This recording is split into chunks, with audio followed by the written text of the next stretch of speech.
নমস্কাৰ, মই বেদান্ত কুমাৰ শৰ্মা। নকৈ নোৱাৰি অনুষ্ঠানত আজি এটা বিষয় আলোচনা কৰিব খুজিছোঁ, সেইটো হ'ল ৰাজনৈতিক। দিল্লীৰ মুখ্যমন্ত্ৰী অৰবিন্দ কেজৰিৱালে কাইলৈ পদত্যাগ কৰিব। দিল্লীৰ ৰাজনীতিত ই এটা যথেষ্ট গুৰুত্বপূৰ্ণ খবৰ। আজিৰ পৰা 6 মাহলৈকে তেখেত যেতিয়া তিহাৰ জেলত আছিল, তেখেতে কৈছিল যে মই জেলৰ পৰাই মুখ্যমন্ত্ৰীত্ব চলাম, কিন্তু আচলতে তেখেতে সেই কামটো কৰিব নোৱাৰিলে। আৰু কাইলৈ যে পদত্যাগ কৰিব, এই পদত্যাগ কৰিব নহয়, পদত্যাগ কৰিবলৈ তেখেতক বাধ্য কৰা হৈছে। সৰ্বোচ্চ ন্যায়ালয়ে যিবিলাক চৰ্ত আৰোপ কৰিছে, তাৰ ফলত তেখেতে বাহিৰত আহিও মুখ্যমন্ত্ৰীৰ কাৰ্যালয়ত যাব নোৱাৰিব, মুখ্যমন্ত্ৰীৰ চকীত বহিব নোৱাৰিব, কোনো ধৰণৰ ফাইলত স্বাক্ষৰ কৰিব নোৱাৰিব। অৰ্থাৎ তেখেত কাৰ্যত সাধাৰণ নাগৰিক হিচাপে থাকিব লাগিব। তেতিয়াহ'লে অহা কেইমাহমানৰ ভিতৰতে দিল্লীত নিৰ্বাচন অনুষ্ঠিত হ'ব। এতিয়া তেখেতে নিজেই এই সমস্যাৰ সন্মুখীন হৈছে যে যিহেতু দিল্লীত নিৰ্বাচন অনুষ্ঠিত হ'ব, তেখেতে free electricity, free bus, free চাউল এইবিলাক দিছিল।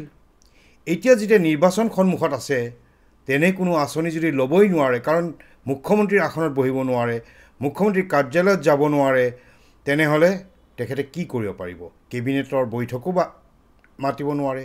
কেবিনেটৰ বৈঠক যদি নহয়, এনেবোৰ সিদ্ধান্ত ল'ব নোৱাৰিব। আৰু নিৰ্বাচনৰ আগত যদি এনে কিছু ব্যৱস্থা তেওঁ নকৰে, তেনেহ'লে দিল্লীত ভালকৈ মুখ থেকেচা খাব। তাৰোপৰি তেখেতৰ এটা কাম কৰে তেখেতে, যে সংবাদ মাধ্যমক সাংঘাতিকভাৱে বিজ্ঞাপন দিয়াৰ ব্যৱস্থা কৰে। আৰু তেতিয়াই সংবাদ মাধ্যমে তেওঁৰ পিছে পিছে দৌৰি ফুৰে। সংবাদ মাধ্যমে কোনো ধৰণৰ তেখেতৰ বাতৰি, বিপৰীতজনক বাতৰি প্ৰচাৰ নকৰে। গতিকে এতিয়া কিছুদিনৰ ভিতৰতে তেখেতে যেতিয়া পদত্যাগ কৰিব, তেখেতে লগতে এইটোও কৰিছে যে মনীষ সিসোদিয়া, যিগৰাকী ইয়াৰ আগতে উপ মুখ্যমন্ত্ৰী আছিল, তেখেতো কিন্তু মুখ্যমন্ত্ৰীৰ দৌৰত নাই। গতিকে এগৰাকী নতুন মুখ্যমন্ত্ৰীক কাইলৈ নিৰ্বাচিত কৰিব বা পৰহিলৈ নিৰ্বাচিত কৰিব।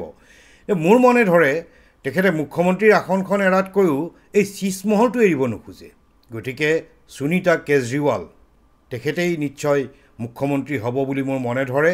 তাৰ আগতে তেওঁ বিধায়কসকলক ইয়াৰ ক্ষেত্ৰত প্ৰভাৱান্বিত কৰিব লাগিব, কাৰণ সুনীতা কেজৰিৱাল ৰাজনৈতিকভাৱে ইমান প্ৰত্যক্ষ ৰাজনীতিত তেখেত আচলতে নাই।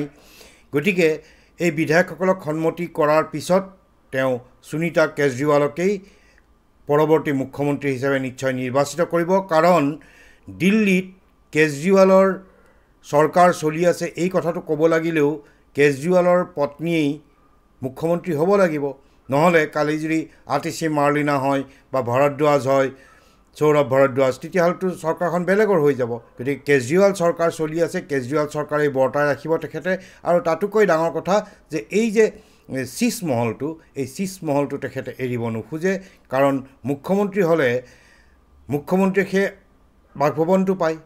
কিন্তু ধৰি ল'লোঁ মুখ্যমন্ত্ৰী হ'লেও তেওঁলোকৰ চৰকাৰ, গতিকে এই ব্যৱস্থাটো থাকিব।